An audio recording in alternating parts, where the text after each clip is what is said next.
remember if I cried or if I laughed. I just remember I want my money back. I can't remember if it sucked or if I had a blast. All I know is at the end of the show, when the credits rolled, it said Filmtopiacast 3000.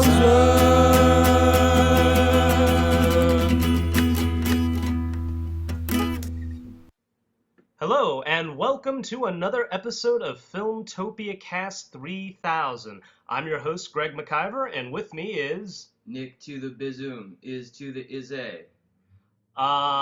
Yeah. Him. He's here now. I'm here. Yes, I've hi. arrived. Yes, in fact, he has arrived. Welcome to another episode. Again, welcome. What are Beyond the new... What? Oh, we're launching into foreign... Cabaret. Oh, Willkommen? Willkommen. Yeah, Willkommen. This is the longest introduction to a podcast We ever. talk about movies here sometimes. Yeah, we do talk about movies sometimes. We're actually going to talk about movies right now. Mm-hmm. Let's talk about some movies. Okay. Let's talk about some movies that are coming out soon or, in the future. When I co-hosted the last episode of Nerdtopiacast with the great and wonderful Doolin Dalton, we touched upon a few movies that are coming out that people are very excited and interested about. Again, we didn't really get too much into them, and I'd like to talk a little bit more about them this time around. Very good. Yep, the first one being the new Star Trek movie that's coming out, Star Trek Into Darkness, which is, again, the official title. I didn't know that there was an official title out for that. Yep, there is an official title out now, Star Trek Into Darkness. And, again, it's going to star pretty much everybody from the other film, and then we have a villain played by Mr. Benedict Cumberbatch. Slap Bombwalla. Slippy back, whackty back. Engelbert Humperdinck, Jerry Dolce. No. For any of you Eddie Izzard fans out there. Yeah, no, absolutely. No, Cumberbutt. And he's a fine actor. We Yes, kid, no, but he's great. he's a fine actor. He was very good in Tinker Tailor Soldier Spy and Sherlock. which Excellent we've Sherlock. just been getting into now recently. He's excellent on that. So we're very interested to see what kind of a villain he's going to provide for this new Star Trek movie. So now there's been a lot of speculation on who he is. I think the first ship everybody jumped on immediately was like, it's the second Star Trek movie. He's Khan. He must be Khan. He's Khan. Right. So, and they've kind of all but said, like, of course he's not Khan. No, definitely not Khan. I mean, that's something that would be interesting in the future to see, but I mean, that would almost seem like a lazy choice for the sequel. Oh, Star Trek 2, let's do another Khan story. Down the line, that would be fantastic, but, I think they're going to cut their teeth on something else. Although what that is, we still don't know. Right. And I think even Simon Pegg basically said, of course he's not Khan. Look at him. How could he be a character named, what's Khan's full name? Khan Noonien Singh or Soong or something like that. Okay. Yeah, Benedict Cumberbatch will now be portraying Khan. Then again, Ricardo Montalban, he wasn't exactly Asian either, but still. No. But anyway. Different time. Yeah. It's acceptable in the 80s. Exactly. You could get away with a lot more in the 80s. It was leaked, though, at one point by Mr. Carl Urban. Is that his name? I think it's just Urban. Oh, Urban? Okay. Judge Dredd there. Yeah, Judge Dredd. Riders of Rohan. Oh, yeah, Riders of Rohan, Judge Dredd, and also played Dr. McCoy in Star Trek, obviously. Mm-hmm. He had let slip during one interview that he thought Benedict Cumberbatch was going to make a great villain and that he was going to make a great Gary Mitchell. Now, I had to have you explain to me who Gary Mitchell is, because my Trek knowledge is not very much. It's certainly not as deep as your own. So. Right. Gary Mitchell was a character from the original series, and he was actually a very good friend of Kirk's, and he worked on the Enterprise, one of the leading officers, in a one-off episode, and he basically gets infused with the power of God, and he can do anything, and he sort of goes mad with that power, and Kirk has to kind of put him down, and it was very sad because that was his friend, and so, apparently Mr. Urban let slip that that's who was going to be the villain in this, was Gary Mitchell. But then you found out that that's not true at all. He actually only pretended to leak that. It was just a joke. It was a little practical joke. So, haha, thanks a lot, Mr. Urban. It did get a lot of people on the internet typing away, though. Yes. Interesting idea to have your villain called Gary Mitchell, though. Right. I don't know how that would really, it's just like Kirk and McCoy and Spock must use all of their resources against the mighty Gary Mitchell. I don't know. I'm Gary from accounting. Yeah. I'm staging a coup. I'm gonna crunch some numbers and then I'll crunch you. No, it's I trust J.J. Abrams with this story, so I'm assuming they would have done something interesting with it. I don't know if they would have gone the godlike powers route since this is an alternate timeline, but it might be a little too early for that even. Yeah. I guess the two things that I would like to bring up now that we know it's most likely not either of those people unless they're pulling like a double-blind switcheroony. Yeah, I mean, they're pulling a Christopher Nolan and it's like, it's not that character, it's not that character. It is that character. Yeah. You guessed it. So unless it's that, my buddy, gentleman John Bateman, who was just in town recently, he brought up that it could be that he thought Benedict Cumberbatch looked very Vulcan and might in fact be Spock's half-brother. That would be really interesting because for anybody that knows Star Trek, if you'll remember, Star Trek V dealt with Spock's half-brother, Sybok. Mm-hmm. And Star Trek V gets a lot of hate from a lot of people, and I don't personally agree with that. I think visually the movie is shit, but story-wise, I think it's very original, very creative, and there's a lot of great character, elements and some good camaraderie too. It gets a lot of flack, and I don't agree with it. I don't know why. I haven't seen it, but the concept always sounded interesting. It's like that's the one where it's the space, almost like a televangelist. Like he's almost like a borderline cult leader out in space that's getting people to flock to him? Or? Yeah, basically he gets a bunch of followers because he's a Vulcan, so he does have some powers in the mind. He doesn't hypnotize them per se, but what he does is he makes them confront their past fear and pain. So they confront something that's been haunting them for like most of their life. And when they do that, and when they sort of come to terms with it, they generally feel like a great sense of relief. And because they feel that, they feel indebted to him, so they will follow him. Gotcha. So, I mean, it is a little like brainwashing, but it isn't. But it's very interesting because he's not just an outright evil character, like, follow me, and then he doesn't have like a grand evil scheme. He wants to find God. He wants to find God in space, and he thinks he's located where God is, and he needs a starship in order to get there. So, again, not an outright evil guy or an evil plan. Which is really the making of a higher level villain anyway, is one that's not just a mustache twirler. Oh, no, absolutely, yeah. I mean, he had his own set of ideals and principles.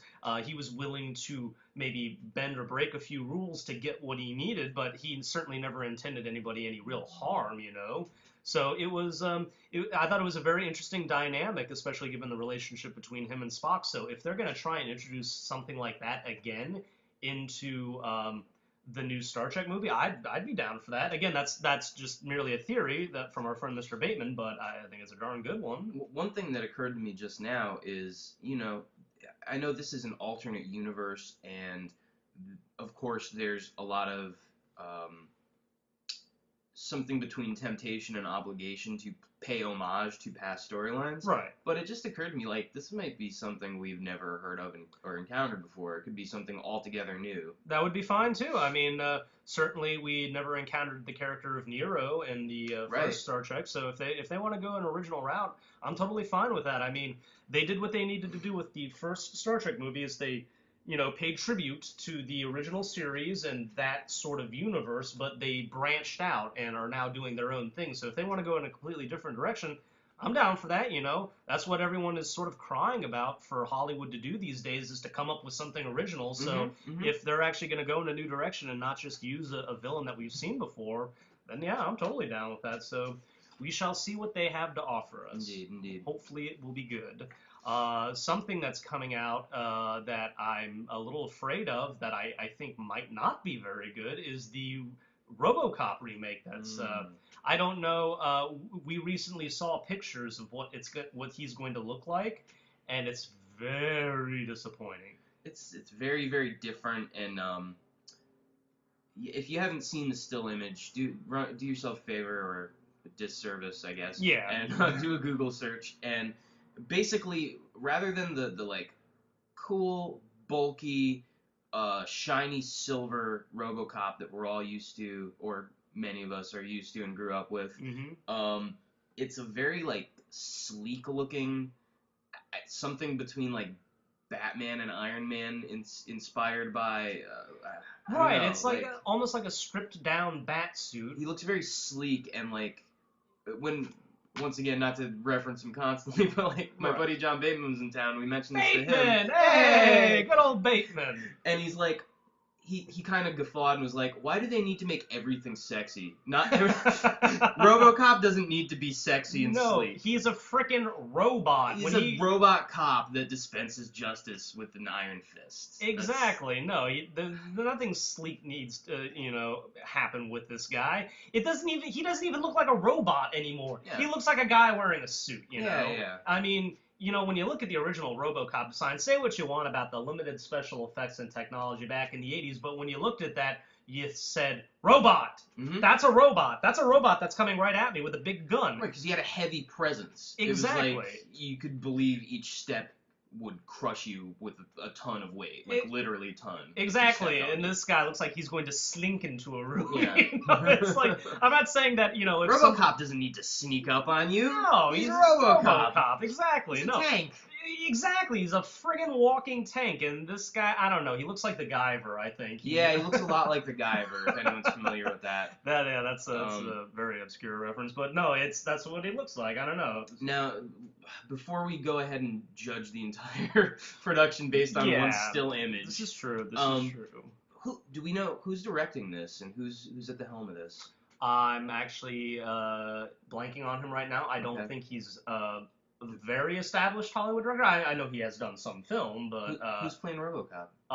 Again, this is an actor that I've never heard of before. Stop asking me all these questions. I don't know. The only thing I think I had really heard about it was that Sam Jackson was supposed to be the "I'll buy that for $1" guy. Sam Jackson is going to be I'll buy that for $1 guy. That's all well and good. I don't know if that's a. Oh, I'd be interested. Oh, come on, he could do it. He could totally do it. No, I'm not saying. I'm not doubting I'll Sam buy that Jackson. for $1. But that was like Chris Tucker and Sam Jackson's love child. What you just produced. I apologize. You understand the words that are coming out of my mouth? I apologize to all Sam Jackson fans out there for that awful impression. But yes, he's going to be in the movie. Michael Keaton has been cast as one of the villains of the movie. Oh, he's going to be nice. the CEO of the corporation that created RoboCop. So we don't see enough of Mr. Keaton. no, we don't, not at all. So it'll be good to see him back in the saddle again, especially playing a villain, which we never really got a whole lot of that from Mr. Keaton throughout his career. And Gary Oldman has been cast as well. He's one of the guys that I guess helps to create RoboCop, so he'll be a good guy in this. So they've got a good lineup of some good actors. With Gary Oldman as Ed 209. A sleek, sexy Ed 209. Oh God, no, the images. All right, guys, get the Photoshop ready and send out your sleek Ed 209 with a face of Gary Oldman on it. It should be quite horrifying. Big puckered lips. Oh Jesus, no, moving on. Yeah, so keeping our fingers crossed about the new RoboCop movie. I don't like the look of it, but who knows? Maybe they're gonna do something in post production. I've read that on some other websites that maybe that's an unfinished thing that we're seeing. So. I kind of considered that too. And once again, let's continue to follow with trepidation, but let's not give up all hope on this reboot just yet. No, let's not give up hope. I don't know, man. I was recently rewatching some scenes from the original RoboCop, and he's just not gonna beat the scene where the dad from that 70s show is beating him with a pipe, stabs him, then leans in close and goes, "Sayonara, RoboCop," and then RoboCop just bursts out with that friggin' spike in his fist and just right in his. I mean, come on, that was intense stuff right there. There's a lot of intense moments in the movie. It's an iconic movie. It's a great movie. Absolutely, and all done without a lot of flashy CGI. Again, the effects were limited back in the day, and some of them might look a little dated, but there were just some really good intense character moments in there too. So this reboot's got its work cut out for it. Absolutely, it does. Absolutely. Well, what else should we move on to? What's coming out that we can talk about? Here's some stuff I'm excited about in particular. Okay. After we cleared the big three, for those of you who haven't listened to our first podcast, that's the Avengers, Prometheus, and The Dark Knight Rises. Those are the big three movies of the summer. Avengers was in the spring, but whatever. Right. Whatever. Basically the summer. Yeah. So this is what I'm looking forward to now this year. We got Django Unchained. Yes. I'm a huge Tarantino fan, and so of course, just by merit that it's got his name on it, I'm looking forward to that. That's in December. Looks really good. We got Seven Psychopaths. Once again, I'm a huge Martin McDonagh fan. I think a lot of mainstream folks might not know who that is. If you're into theater, you might know a bit more. He is a Irish playwright. He wrote one of my very favorite plays called The Pillow Man.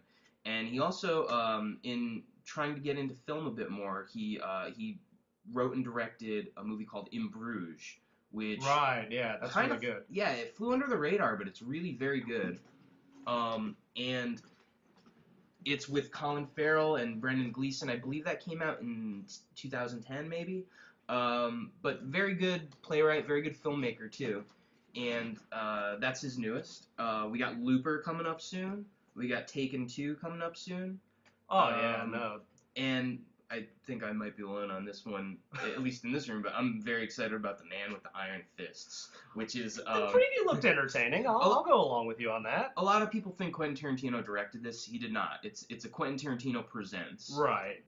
He just slapped his name on it so it could get some distribution and some attention. Exactly. It's I don't know if he directed it, but I know it's starring the RZA. It's kind of his baby. The RZA, if you... RZA?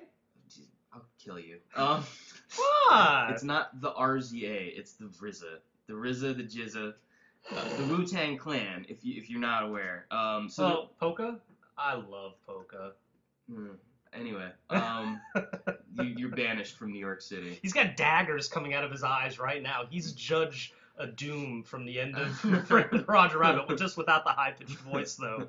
Anyway, continue. I'm so sorry. So anyway, it's got the RZA and Lucy Liu and Russell Crowe doing some kung fu stuff, and it's gonna be big, dumb, exciting fun. The RZA literally has iron fists. He plays a blacksmith that makes kung fu super weapons, and he's gonna punch people in the head with metal fists, and I can't wait. What more can you really ask from a movie? I mean, I don't absolutely. know what else you want here. And Russell Crowe's in it. I'm a big Russell Crowe fan myself, so I'm interested to see him in this sort of silly movie, how he kind of, does. No, those are all very interesting movies that you mentioned. Django Unchained, going back to that briefly, I'm very excited about that because, hey, I like Quentin Tarantino as well. I think my favorite film of his is still Reservoir Dogs, although I know yours is Pulp Fiction. Yep, Pulp Fiction. Absolutely. Reservoir Dogs is a fine answer. I'd front on that. And I sort of feel the same way about Pulp Fiction. Pulp Fiction is a fantastic movie. I love it, but there's something about Reservoir Dogs that always just stuck with me a little bit more than Pulp Fiction, just a little bit. So definitely on board with Tarantino when he's not making movies like Death Proof. But Death Proof is good. Anyway, it's 20 minutes of girls talking, and it's a variation of "You promised me we would never do this again." Oh, come on, don't you want to experience it? It's not that I much. just don't think it's a good idea for 20 minutes. You got no patience for dialogue. Dude, come on, man. 12 Angry Men is one of my favorite movies. That's just a movie about a bunch of guys in a room talking. At least they're talking about something interesting and it escalates. It does escalate. They have this stunt they want to do, and then it escalates into a car chase with... Come on, Kurt Russell's character is really dark and cool and interesting. He's fantastic. The beginning of the movie is fine. It's just the middle part is what was just kind of really hard to get through. And you have Sidney Poitier's super hot daughter. Sidney's hot daughter who loses a leg. She does. Very sad. Yeah. Again, that's a fantastic beginning of the movie, and the car crash is absolutely horrible and terrifying. I really like how it gets flipped on the end too, where this like badass hardened he's the movie monster, and he ends up crying like a little girl. he's crying for his brother, right? He's Stuntman Mike or something like that. Where are you? No, I think there are some things to like about it. It's just obviously it's not his best. But anyway, getting back to Django. No, certainly not his best. But yeah, Django Unchained. We got Jamie Foxx. We Jamie got Foxx, absolutely. Christoph Waltz again. Oh, absolutely. And of course, the big buzz is Leonardo DiCaprio playing a very charismatic looking villain. Yes, and that's what I'm the most excited about. Like, I like Mr. DiCaprio well enough. I think he's a fine actor. I think he's become a fine actor, in his later years, but he's always turned in some very good Really, since performances. Scorsese got a hold of him is when he really started to, like, wow, everything you do is pretty solid. Scorsese got a hold of him and added consistency to the magic. Like, because even in his earlier career, DiCaprio would bust out with, like, a friggin' amazing performance, and that would just like, wow, obviously Gilbert Grape being one of them, and many people cite the Basketball Diaries. So he always had it in him, but I think Scorsese found the chakra within and just kept it lit for all times now. So he's the villain in this, and I'm actually very excited for the movie, mainly because of him, because he looks like he's having a ball with this. This is a character we've never seen him play before, so I'm he's very a white intrigued. slaver, and he makes it look likable, and it's like a white slaver that looks likable, exactly. No, this could be order. very, very interesting. So just a great cast setup, and again, Tarantino very rarely disappoints, so I'm looking forward to it, absolutely. And I watched the original Django recently in kind of preparation for this to get a little bit of a background. Exciting, kind of like a quintessential spaghetti western. Many would say it's the quintessential spaghetti western, and you can see a lot of influence on other films within it. Like he drags a. If you haven't seen the original Django, it's one of the very first spaghetti westerns, and it's about a man who comes into town dragging a coffin behind him, a muddy coffin, and like you do. Of course, you find out later that the coffin is full of weapons. Ooh. Which, I mean, that's El Mariachi right there. Right. That's Desperado. And so yeah, pretty excited about that. In fact, Franco Nero. He's the original Django. He's going to be making a cameo in Django Unchained. Apparently, you can see him speaking with Jamie Foxx in the preview. I'm wondering exactly how this is going to go. Tarantino has said that this is going to be more of a southern than a western. Interesting. I'm not sure if that refers to much else besides the actual regional, like where it's shot. I know. Of course, with Django being black, which is a change in this one, and with the slavery aspect, Django's trying to get his wife back out of slavery. Right. I suppose that'll have to play into it as well. But, of course. The rest we'll just have to wait and see. It looks very interesting. No, it looks great. And there is one thing that Tarantino did mention in an interview, which I'm intrigued about, is he says there is one character in this movie that is an ancestor of a character that he's done in another movie. Oh, really? Yep. So we'll be very interested to see who exactly he's talking about. Is this an ancestor of somebody from Reservoir Dogs, Pulp Fiction, Kill Bill? I mean, so it could be anything.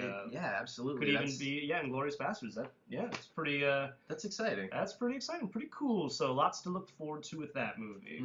And then what were some of the other ones that you mentioned? We can talk about Looper. Oh. Now, I know why you're laughing. I'm psyched for Looper. It's made by a filmmaker named Ryan Johnson. Very unassuming name for a very cool dude. He's only done a few things. One of them I was blown away by, and the other one was like slightly disappointing. He's the man that made Brick. If you've seen Brick, I love Brick, which is really, I think, one of the films that propelled Joseph Gordon-Levitt from 30 Rock. Third Rock from the Sun. Yeah. 30 Rock from the Sun. 30 Rock from the Sun. And from another 10 planet, things and from 10 Things I Hate About You into like, oh wow, this is like an adult actor who can like get dark and totally. Because Brick is a film noir movie set in a high school, which sounds so stupid, but turns out so well. It's so well done. It's fantastic. It really is. Check it out. He did another movie called The Brothers Bloom, which is about a couple con artists, which it's okay. Okay. But this looks very good, Looper. It's with Joseph Gordon-Levitt, and right. Then they signed on Bruce Willis, and it's about a man who he's like a time hitman. They send people back in time for him to kill. Basically, yeah, they get tossed out of the time portal, yeah. And Joseph Gordon-Levitt's character is there waiting for them, and he just kind of pops them in the head, bullet to the head, and boom, problem solved.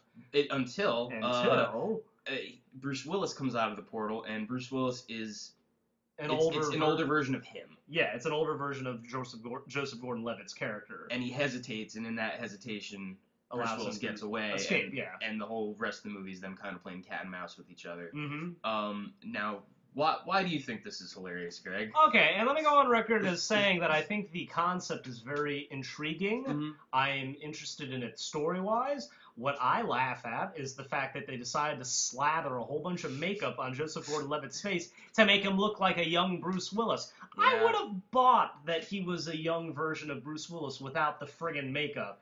He just looks weird, and all I can think of when I look at him, whether it be in the posters or in the trailer, is just makeup. Look, that's a lot of makeup that he's wearing. Yeah. It just was unnecessary, and I'm sorry. Look at a lot of the posters. He just has this very like dull kind of look on his face because of the makeup. It's I don't know. I definitely see your point. It doesn't bug me as much as it bugs you, I think. But it is kind of silly that because as I understand it, like they cast Joseph Gordon-Levitt. They were like, we definitely want him, and then like they got Bruce Willis attached, and it was like, oh shit, we got Bruce Willis, awesome. Yeah. Wait a second. He doesn't look like Bruce Willis. It's like, guys, we would have bought it. We really would have bought it. It was no problem, but whatever. The story is intriguing sounding, so. It is kind of the year for that, of, like, unnecessary makeup stuff. Between that and, like, Guy Pearce and Prometheus looking like Johnny Knoxville from the Jackass movies. Jesus. Oh, God, yeah. I don't know what gets into some filmmakers. But anyway, Looper... Interesting plot and premise, silly makeup, but whatever. It could be good. It could be good. Oh yeah, I would definitely go to see it. I'm looking forward to it. We got Taken 2. Taken 2, Electric Boogaloo. I haven't really seen much press on this. I'm kind of down just on the fact that I love Taken. Right. I'm a little bit apprehensive as far as like, are you gonna get another movie out of this or? Well, have you seen the trailer for it? I haven't yet. Okay. Well, here's the premise. Don't they kidnap him this time? It's not that per se. I mean, I think they kidnap his wife this time around. But here's the thing. Wait, like the horribly grating Famke Johnson from. Whom apparently according to the trailer, there's been a reconciliation, so they're actually back together now. Is she still like busting his balls every 5 seconds? What an unlikable character that was. Yeah, I know. Yeah, that's if she remains the same character in this one as she was in the first one, then we're not going to care if she gets kidnapped. It's like, you've taken my wife. Go ahead and keep her. The end. Take my wife, please. Jesus. Oh, God. No. Apparently there's been a reconciliation, so there's not as much ball busting, at least in the trailer, there doesn't seem to be. Okay. But the premise is that, so in the first one, he kills a lot of bad guys. Oh, yeah. Kills a lot of Eastern them. Europeans die by his hand. Eastern Europeans die by his hand. Well, this movie addresses an issue that I'm sure people have thought about when thinking of other action movies, but I don't think a movie has ever really addressed it like this before. Okay, he just killed a whole bunch of bad guys. Don't those bad guys have families? Don't they have friends? They're going to be pissed off that their loved one was killed. So it's basically the loved ones and the family members of all these people that he killed have gotten together and like, we're going to get this son of a bitch, you know? Huh, okay. And so that's sort of the premise. And that's why I'm kind of interested, you know? If it had just been another instance like, someone in my family's kidnapped again. Here I go again. But the fact that they're actually, tying it into the story of the first one, it's not just another kidnapping. Yeah. And that concept that, you know, people have often thought about some other action movies is, well, you know, aren't there reprisals when you do stuff like this? So I'm interested. No, that's kind of, that adds a depth and an emotional aspect to the villains of the first movie, which is something you didn't have in the first movie. No, the villains were were all just like faceless goons. Yeah, they were faceless goons, and it was more of like an idea of like this thing happening in real life, you know. So, but yeah, now you're getting faces to the, you know, the people in this one and names. So it should be very interesting. I'm actually kind of excited about it now. Yeah, no, I'm a little more psyched about it too now. That's cool. Mm-hmm. I like that. Yeah, and again, the first one was fun and entertaining. They can do the same thing with the first one they did with this one, but maybe, you know, put a little original spin on it, you know. You know, it can't be any worse than Unknown, which was the other Liam Neeson movie. Oh, I saw bits and pieces of that, and that was not... Yeah, you're not missing much as far as seeing the rest of it's concerned. Because, yeah. It seemed like they were trying to do that formula over again, but they didn't understand what the formula was. Right. No, it was stupid. It's not just Liam Neeson as a secret agent. It's like there was like an unrelenting drive to Right.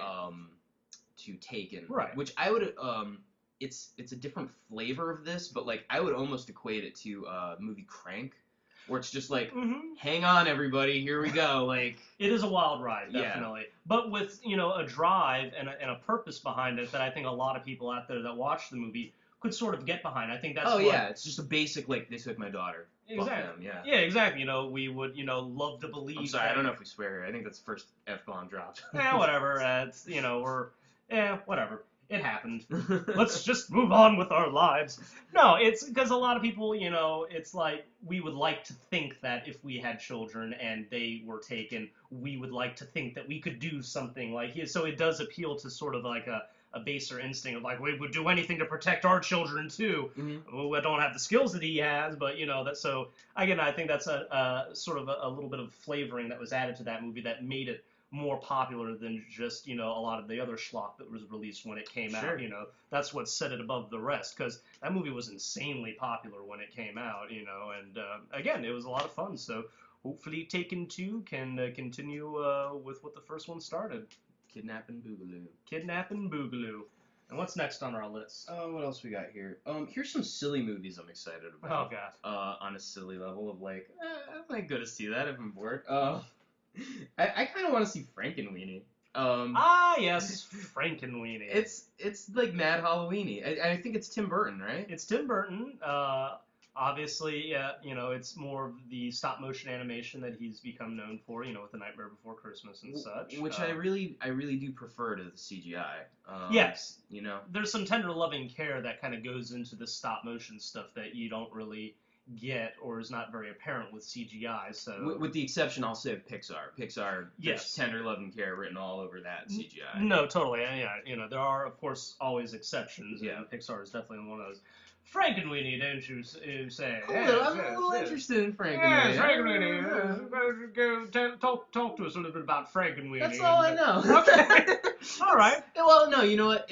I'm also a little interested just because one thing that piqued my curiosity, it's a kind of a morbid but very relatable subject about little kid dealing with the death of a loved one, even if it's just a dog. Right, but that's still. But saying just a dog is like, as a dog lover and as someone that lost dogs growing up, it's like, oh wow, that could really hit home. No, totally. But in also a weird way where it's like, I'm wondering what the lesson is going to be at the end, if he like learns to let go of Frankenweenie, or if he just keeps like Frankensteining his dog. Keeps reanimating him until there's nothing left.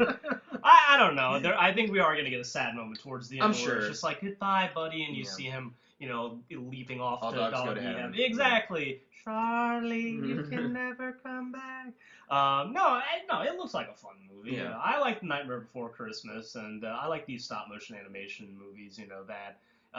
Coraline was another really good. Yeah, Coraline's really good. Stop motion animation. So I'm down with Frankenweenie. I can get down with that. It looks like it'd be a fun little movie. There's that. On the CGI side, there's Wreck-It Ralph. Have you seen previews for Wreck-It Ralph? Don't know anything about Wreck-It Ralph. I had seen it on the subways, like the poster for it, and I was like, what the hell is that? I hadn't seen a trailer for it until I went to see the campaign. Okay. With Zach Galifianakis and Will Ferrell there. And they had a preview for that. And another one I want to talk about, which is also a silly thing that I'm kind of interested in, called Here Comes the Boom. But anyway, Wreck-It Ralph first. Wreck-It Ralph is a new Disney movie, and it's about a video game final boss named Wreck-It Ralph. Okay. The titular protagonist of the piece. Yes. And he's like very Donkey Kong, like he throws barrels or something down at the hero who inevitably defeats him. Okay.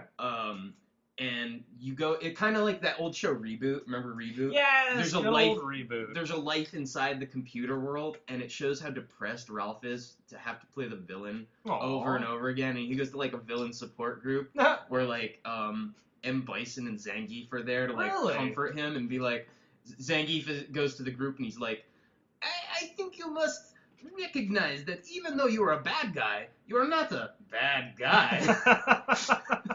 Okay. And then so the premise of the movie is that Ralph goes rogue and he's just like, you know what, I don't want to play this game anymore. I'm going to go into all these other video games and be a hero in them. Oh, wow. And like go, I don't know, I don't remember exactly which ones he ends up in, but I'm sure there's like a platformer type Super Mario level that he ends up just like being the hero of. Uh-huh.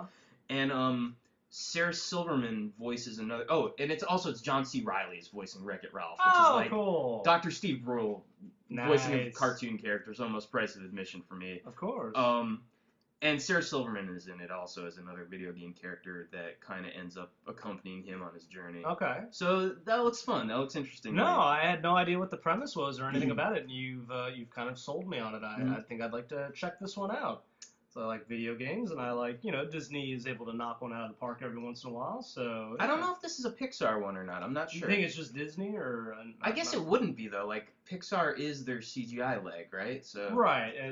So this isn't CGI. It's just no, it is CGI. Oh, it is CGI. Yeah. I don't know. I guess it must be, but I'm not sure to be honest with you. Huh. We'll do further research and get back with you. Yes, indeed. And then I saw another preview for a movie called Here Comes the Boom. Oh my god. Now let me preface this with the fact that like I don't hate or particularly like Kevin James. Like I'm pretty apathetic towards him. Yeah, I would agree. I do kind of actively dislike. Well, I don't know. I don't like mixed martial arts very much as a thing to watch, just because I don't like Brazilian Jiu-Jitsu very much, and that's mostly what it's become. Guy rolling around. Yeah, I'm not about two men hugging on the ground for an hour. If there was more striking in it and more rules to regulate the grappling. Anyway, that's the subject for a whole different podcast. Just with those things in mind, like I was expecting to like have no interest in this movie at all. Right. But the preview kind of psychs you up. If you don't know, it's about Kevin James playing a teacher, and the funding's getting cut. Right. He needs to make some money quick, Uh-huh. and he decides he's going to take up mixed martial arts to win competitions and get money for the school. I don't know. I know it's like it got me in the cheap place. Right, In the same place that Real Steel got me, which is another movie. I was the only one excited when the trailer came on for Real Steel. Oh god. And everyone else was like groaning. I was like, Rock'em Sock'em Rock'em Robots. Sock'em Robots. Yeah. This got me in the same place where it's like that Rocky effect of like, oh, I do want to see him like get the money and save those kids. Yes. And Salma Hayek's in it. Yeah, Salma Hayek's in it. That's my defense. That's my kill switch defense. I mean, she's a fine actress and always, very nice to look at her. Yes. No, I don't know, man. I'm just like, it started out as like a very kind of like loosey-goosey, screwball comedy in the trailer, and then it gets into the very, I have to do this for these kids, and almost kind of like deep and serious. It's like, if I don't do this with my life, blah, blah, blah. And then it gets all loosey-goosey, and I'm just like, oh god, this movie looks really uneven. I don't know about, I don't know. It could be good. It could not. We'll have to see it obviously in order to find out. I don't think it'll be good. I just want to see it.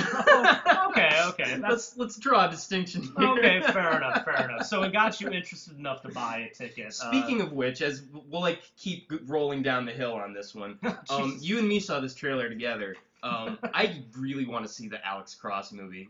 It's gonna be terrible. It's gonna be so bad. It looks awful. Oh my god, I just want to go and make fun of it. They got Medea. Oh, they got Medea to play an action hero. If you guys haven't seen this trailer, this is there's been a few movies made by based off of these novels by James Patterson, who's a suspense thriller type writer, and he has a cop that is named Alex Cross that's like his recurring hero. Right. And Morgan Freeman usually plays Morgan him. Freeman played him in the other two movies that were made about him, which Kiss the Girls was the first one, and then they did one called Along Came a Spider. Right. And yeah. They usually have kind of like nursery rhyme titles of that sort. This one I think is just called Alex Cross, and they've tried to remarket him as an action hero, and comboed in with that, they've tried to remarket Tyler Perry as an action hero. I'm sorry.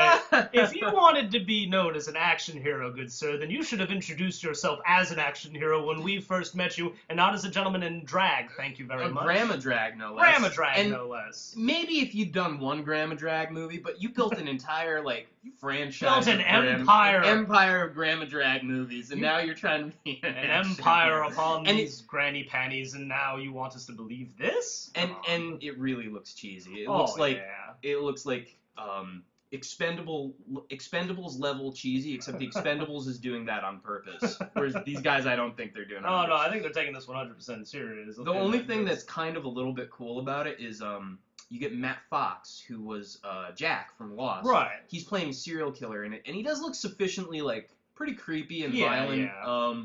I'm down for that.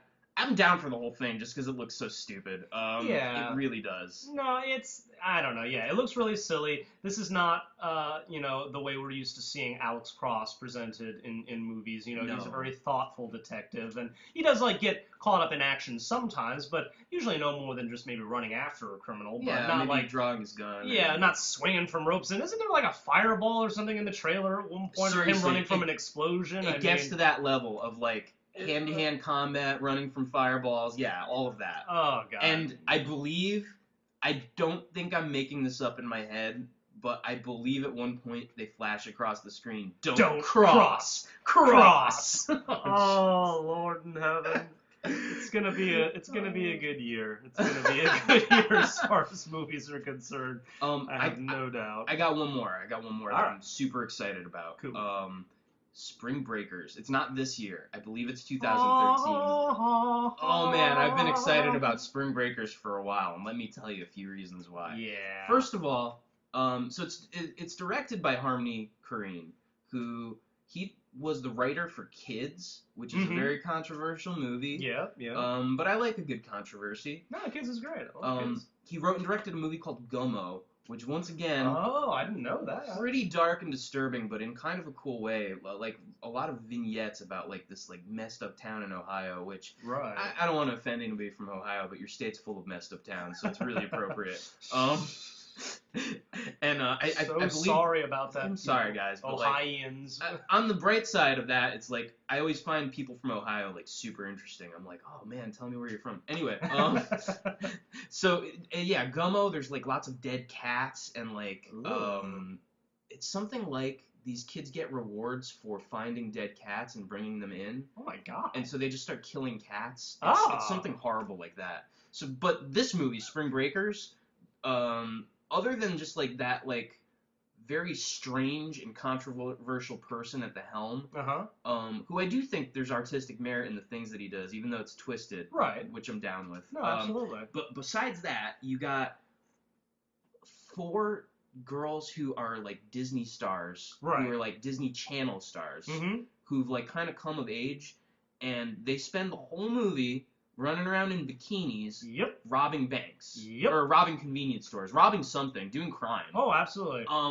That's awesome. Oh yeah. There's nothing wrong with that. This is the stuff that cinema is made of Yeah. right here. Fantastic. Yeah, you got Selena Gomez, Vanessa Hudgens. Mhm. I don't know who the other girls are, but Right. I don't either. yeah, just a bunch of cutie pies Cutie running pies. around in bikinis and doing crimes. And you've got a really effed up looking James Franco But yes, his character's named Alien, and he plays a drug dealer with braids and Yes. gold teeth. in it. Yeah, he's totally sporting the cornrows, and no, it looks like it's gonna be a fun movie. It's gonna be great, and I appreciate it on 2 levels. On the one level, kind of like we talked about last time with Kristen Stewart and Robert Pattinson, kind of doing grown-up roles and showing that they are more than Twilight. You know? Yes. I do think it's that a little bit for these girls, and from a high-minded perspective, I'm interested in that. From a completely lowbrow angle, I'm corrupted innocence, Yes. awesome. No, totally. It will be interesting to see if these ladies are able to branch out and do more than just the Disney Channel type stuff. So Yeah. I am intrigued about that, and I'm also intrigued about the bikinis. Yes. So We've seen Vanessa Hudgens do a little bit of that, and that was not a internet slander comment. That was Oh God. if you know what's up. But Right. no, I'm talking about she was in Sucker Punch. Yes, yes. As one of the badass warrior girls in Okay. Sucker Punch. So she has she's done shown a little bit, yeah. She's got a little bit of range behind A her. bit of range. Little bit. So no, definitely Spring Breakers. Mark it down on the calendars. I think it's going to be fantastic, much like you. I can't wait. Yeah, it's going to be lots of fun. So I think that pretty much covers a lot of the movies that are coming out that we're looking forward to. I'm sure there are others out there that we're not thinking of right now, but we'll sort of end that for right now.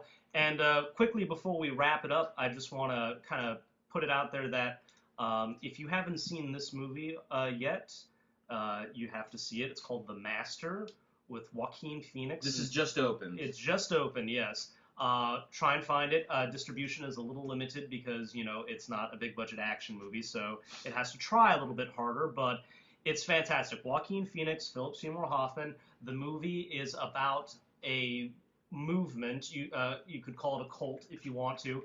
It is very loosely based on Scientology. It's not an outright attack towards Scientology, but Because that would kind of be suicide in the because Hollywood sphere. that would definitely be suicide. But it does take some jabs at the idea of people following one man who has very interesting ideas about the mind and body and human beings on this planet and how they've been around for apparently trillions of years and not for how long we really have been around with. I lost my calculator, so I can't remember the figure. But it is an interesting idea. It's an interesting look at that. And so again, it's not an outright attack, but it certainly does criticize it a little bit. And the performances between the two lead actors are just absolutely phenomenal. They're getting Oscars, or they're getting nominations at the very least. And now, from an art house perspective, I believe that this just shattered the box office record for art house level movies. Yes, for art house level movies, it did. In fact, it topped Moonrise Kingdom, which is another movie you really love. Which I freaking love that movie as well. Yeah, Moonrise Kingdom held the top spot for a little bit, and then this came out and apparently toppled it. And I don't want to say rightfully so, because they're two completely different movies, and I feel different ways about both of them. I love them both, but it's like apples and oranges. One's a very touching, poignant children's story, and the other is about a cult and a very slimy character played by Joaquin Phoenix, who gets introduced to this world of a charismatic master played by Philip Seymour Hoffman. So it's two completely different movies, but I love them both, and I'm glad it's making some business, because we need more attention to be paid to these types of movies, I'm definitely interested in seeing it after, just initially, and then especially after your review of it, and seeing like how slimy Joaquin Phoenix can get, because that seems to be something you talk about a lot. Oh my God, it gets uncomfortable at times, just how awful of a person he is. Not as in like you're a bad person, but I mean, because he has problems, he has mental problems, and he's got a huge drinking problem, probably the worst drinking problem I've ever seen in a movie ever. It's just, and yeah, he just is so. I keep using the word slimy, but yeah, he's just a hard character to look at, and you do kind of want him to get better. You do feel sympathy for him, but they do make it difficult for you, the filmmakers, because he just does so many things, and it's just like, ugh, but it's a great performance. He's definitely getting a nomination. Philip Seymour Hoffman's getting a nomination. Amy Adams, who plays Philip Seymour's wife in the movie, she's getting a friggin' nomination. She better get a friggin' nomination, because she's fantastic as well. No, everybody involved with this movie did a fantastic job. So seriously, find a theater that's showing it and go see it. I highly recommend it. The Master. Well, I think that's it for this episode of Filmtopiacast 3000. Thank you so much for joining us again. My name is Greg McIver, and this is Nicky Boom Boom. And we'll see you next time.